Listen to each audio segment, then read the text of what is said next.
Lord Brandis, thanks for your time. Yes, Brian, can I just pick you up on the salutation? That's not quite correct. I'm terribly sorry, Senator Brandis. Yes, sorry, I say it from my own point of view partly, Brian. I've got to pace myself. Yeah, no, I'm jumping the gun there. I wonder, Senator, if I could ask you about the changes you're making to the Racial Discrimination Act. Yes, Brian, you may. You're not just dog whistling here, are you? Oh, no, Brian, this is an extremely important area of law and one we said we would address when we got into office. But, Senator, you said this week that it's okay to be a bigot.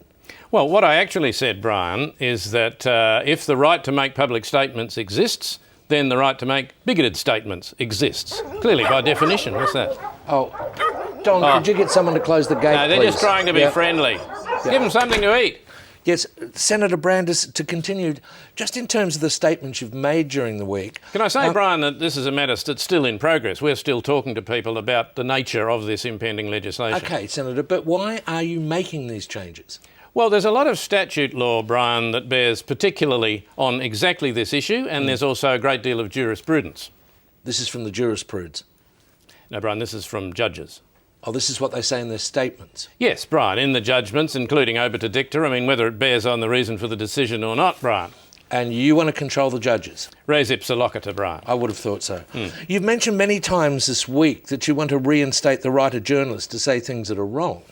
Well, what I've actually said, Brian, is that what we want to do is to protect the right of any citizen at all, to make public statements. It obviously adheres in the nature of an open democracy, Brian, that this is a right available to everybody. This is a right available to every single citizen. And they don't have to be factually correct? Well, no, they don't. Statements don't need to be correct. I mean, you can't say to people, look, you better not go to work today, you might make a mistake. Sure. I mean, you better not say anything at all ever because you might be wrong. Sure. But what if you were trying to get the facts wrong, Senator? Why would you be trying to get the facts wrong, Brian? Well, the facts might get in the way of an argument or the truth or whatever. Well, in that case, the argument won't work, will it? Well, an argument doesn't need to work to be effective, you know that. Brian, how can you make an argument effective without making it make sense? I mean, can you think of an example of anybody ever doing that? Well, what if you said publicly that a particular group of people were throwing their children overboard into the sea? Here they go again. Oh, here we go.